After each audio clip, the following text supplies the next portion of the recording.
Love is in the air, and you know what I love? Ever After High.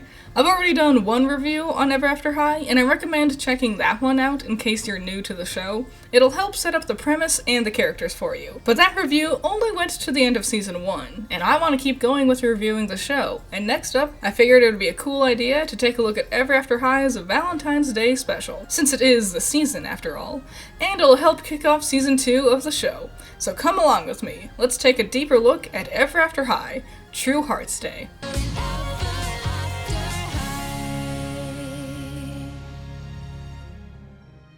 We start with Cupid daydreaming about her crush, Dexter Charming.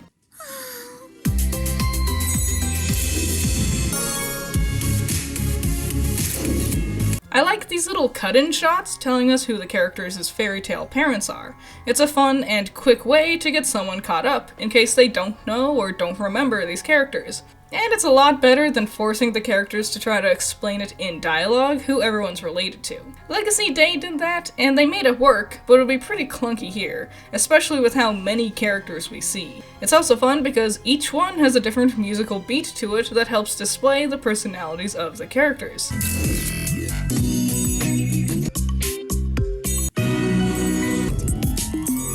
It's super fun. Anyways, Dexter actually interrupts her daydreaming to give her a book he found in the back of the library that he thought she would be interested in. An old book recounting the lost holiday of True Hearts Day. It tells all about this totally excellent holiday that encourages everyone to follow their true heart's desire. Cupid eagerly asks the headmaster Grimm if the students can celebrate the event, but the headmaster shoots her down. After all, the fairy tale students have specific marriages planned that follow their specific stories. Already sour about how Raven has gone against her own destiny, Grimm doesn't want this holiday to inspire anyone else to do the same. Cupid immediately goes behind his back and starts enlisting Briar's help with organizing a secret True Hearts Day dance party. Meanwhile, we get introduced to Sparrow Hood, son of Robin Hood, and Duchess Swan, daughter of the Swan Princess.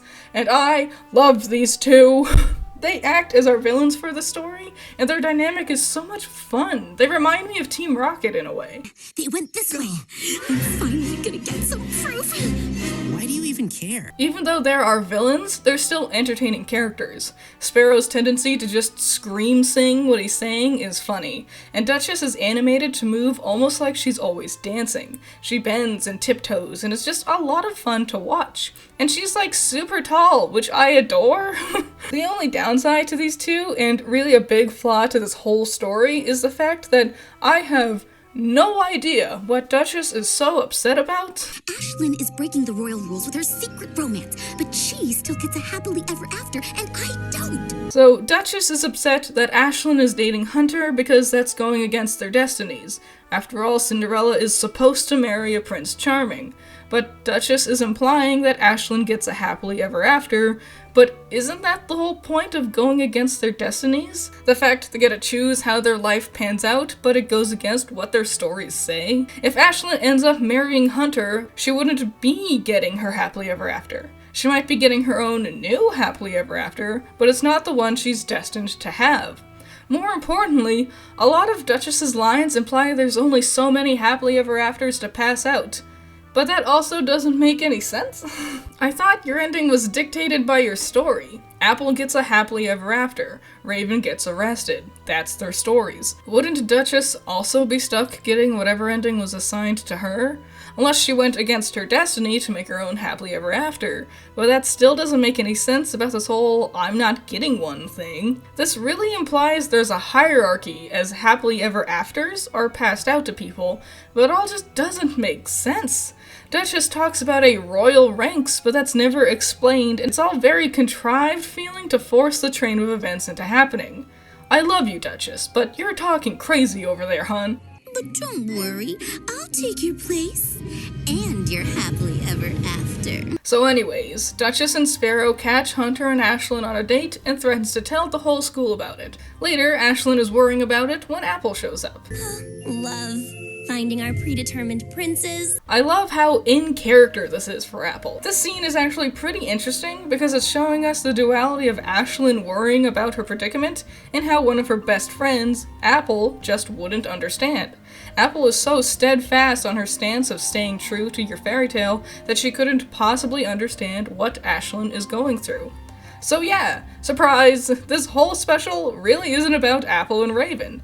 They're both usually our two main characters, but this time around, Ashlyn is taking the role as our main protagonist here.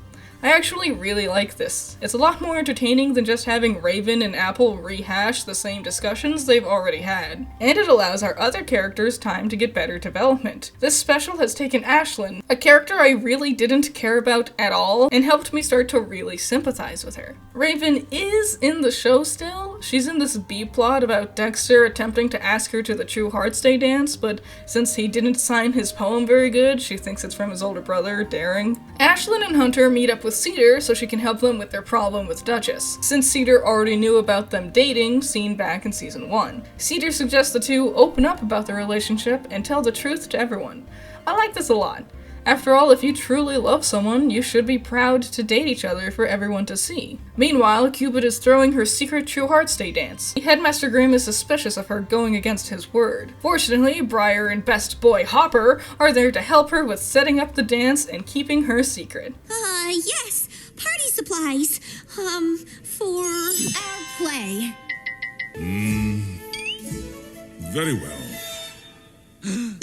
At this time, just before Duchess can tell the whole school about Ashlyn and Hunter, the two show up and tell everyone themselves. No, they can't own it. No, I'll never get my happily ever after. What do you mean? They're still going against the royal rules. The whole school now knows about it. This is exactly what you wanted to do in the first place. Why is it just because they're owning up to it makes it worse for you? Duchess, I love you, but you are talking crazy over there, hun! Happy to have Duchess off their backs, Ashlyn and Hunter now have to deal with the fact that Apple is taking this information very poorly. I think it's excellent.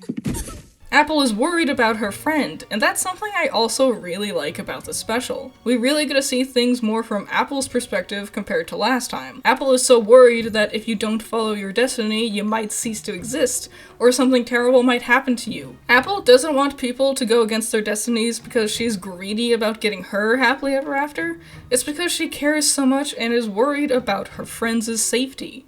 And it's hard for her to understand Ashlyn's situation.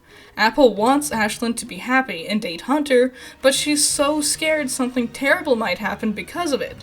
Is her life worth her happiness? Is her happiness worth her life? It's a pretty deep question to ask for a kid's Valentine's Day special. And now that everyone knows that you're dating a rebel, it looks like there's one available. What? So, like, you're happy about this now? You were just upset about this in the last scene you were in, and now it's a good thing? Duchess! What? Why? Ashlyn is worried because Duchess is happy about her dating Hunter while Apple is still struggling to cope with it. Realizing her rival is happier about her predicament than her best friends are, Ashlyn starts to think she's doing something wrong and breaks up with Hunter. This is a surprisingly smart moment for the story. So far, the special has tackled pretty basic concepts: the wacky antics of Cupid's secret dance, the barely touched on idea of Raven mistaking Daring as the one with the crush on her, and Duchess's confusing rules about the royal rankings. But this moment of breaking up with someone because of how your friends react is actually kind of an important idea to touch on. It can be hard to date someone when the people you love and trust the most don't agree with your dating. It can feel like you need to find someone they agree on, and it can be hard sometimes. Because sometimes people don't realize why their friends date the person they do. Sometimes they think they know what's best for them, but really, their relationship is what's healthiest for them. While most conflicts in this special feel like they had to find a reason to create drama, this plot element feels the most natural and has the most important message to tell. Anyways, it's finally time for the secret True Hearts Day dance. I love seeing the quick glimpses of the girls in their dorm rooms getting ready. It's cute seeing how the world actually gets lived in for these characters. They sneak past Headmaster Grimm, but while that's happening, it looks like Duchess is up to no good again. Sparrow, I need you to help me ruin the True Hearts dance tonight. Sparrow Hood, can't find out where the dance is. No one will tell me because I'm friends with you. Now, I've been gushing about Duchess this whole review, but let's not sleep on my boy Sparrow over here. I really appreciate Sparrow because he and Duchess clearly aren't dating. They're definitely friends, but he's obviously not romantically interested in Duchess, and Sparrow is literally the only main male character we've met so far who doesn't have their romantic interests be the center point of their characterization. Hunter is dating Ashlyn, Dexter's got a crush on Raven, Hopper's got a crush on Briar, Daring flirts with every girl. Sparrow isn't bogged down by being forced into having a crush on one of our main characters. In a setting where we're in a high school dealing with teenagers, it's rare to find a character who isn't letting romance be the most important part of their story. It's really refreshing, actually. So Duchess wants to ruin the dance to get Briar in trouble, but unfortunately neither she nor Sparrow got invited, so they don't know where to go. However, Duchess manages to find one person who can't tell a lie. There's one person at this school who's cursed too. So the dance is a total hit so far. They've got a hip new DJ, people are pairing up, Ashlyn is awkwardly avoiding her ex. You know, the usual affair from a teenage dance. Cupid goes into a little bit more detail for everyone about the history of True Hearts Day, and giving heart-shaped blossoms to their true loves. To show that even though it's not always easy, true love will always find a way. Cupid hands out these heart-shaped blossoms to everyone, and Ashlyn decides to make a public announcement, interrupting Cupid and making it all about her and Hunter, but whatever, I only spent the last week planning this party, it's fine. Ashlyn decides her love for Hunter is too strong, and even though it might be dangerous, she doesn't care. Ashlyn decides to switch sides and become a rebel to stay with her true love. But uh-oh, Apple starts to approach the couple. But before she can say anything, Apple gives Ashlyn her True Hearts Day blossom. I might be worried about you, but I want you to know that we'll always be friends, no matter what. What a strong message! I love this encouragement of love. Ever After High has taken a route I don't see too often, and that is painting this as a struggle between two best friends, not the couple. Usually with cartoons like this, the obstacle the characters have to overcome is finding out if their crush actually likes them back. But Ever After High has taken a different direction. The idea of supporting your friends with their decisions. Because just like true love can't be ignored, true friendship doesn't let any obstacle get in their way. Oh no! Duchess has led Headmaster Grimm to the secret dance and is going to ruin the party. Except when they bust in, it seems like Duchess has actually been duped. You totally got what you deserved, yeah! And it looks like Ashlyn and Hunter have finally found their happily ever after. So that was the Ever After High True Hearts Day special. What a great little three-parter to kick off season 2. It's refreshing having a different character get some better screen time and development, especially since Ashlyn was pretty shallow throughout season 1. Giving her and Hunter a little more depth has helped them become much more enjoyable and interesting characters. I would love to see the two develop more outside of just their relationship, but that's for a different time. It's fascinating how little of the story actually has anything to do with Apple and Raven. Apple plays a pretty big role in Ashlyn's struggles throughout the story, but honestly, she doesn't say much. I really would have loved it if we spent a little more time with her to better see her change of heart come to fruition. Maybe a quick scene of her talking to Raven about being a rebel and going against their destinies. Help her understand why Ashlyn might be thinking this way. Speaking of Raven, she really is barely in this one. Maddie too. In fact, most of the rebels from season 1 had barely any screen time.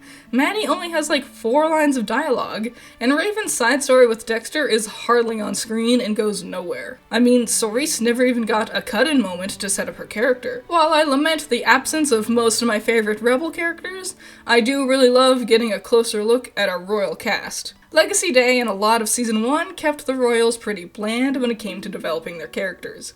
It's been fun getting a deeper look in how hard it can actually be to try to stay in line with your destiny, and what all it takes to decide to go against it. Really, Duchess's confusing motivations really is the weakest part of this special, but it's not enough to distract from the great animation, stellar voice performances, and well-written characters. It's an important story about love, not just the kind you find in a relationship, but the kind you can find with your best friends. And I think that's something everyone needs to remember every now and then. Now then, True Hearts Day is only the beginning of season 2, and it's a lot to go over, more than doubling the amount of episodes season 1 got, with a whopping 23 episodes. That's a lot to go over, and I don't have any more time left here. So I guess I'll have to see you all next time to watch the story continue to unfold. Thank you all so much for watching this video. I'm super excited to get back into Ever After High again, and I want to keep moving forward with season 2. Shout out to my $10 patrons, you're all amazing. Nako, Michael, James Dodds, Cool Duck, Andrew, Ramiel, Valhalla Knight, Chamomile, G Extreme, Classy Critic, Surge, Dakota D, Taj, the Boulder Off Bros, and Noah. So yeah, what do you like this special? I don't see anyone really talking about this one, but I think this was great. I think it's a great little special. Do you understand what Duchess is talking about? Like, did it just go over my head? Because I can't be the only one that thinks she's talking crazy over there, right? Yeah, any and all thoughts and opinion. What do you think about Hunter and Ashlyn? Are they your favorite characters? Who is your favorite character? Any and all thoughts and opinions on Ever After High? Leave them in the comments below. And I'll see you in the next one. Bye-bye.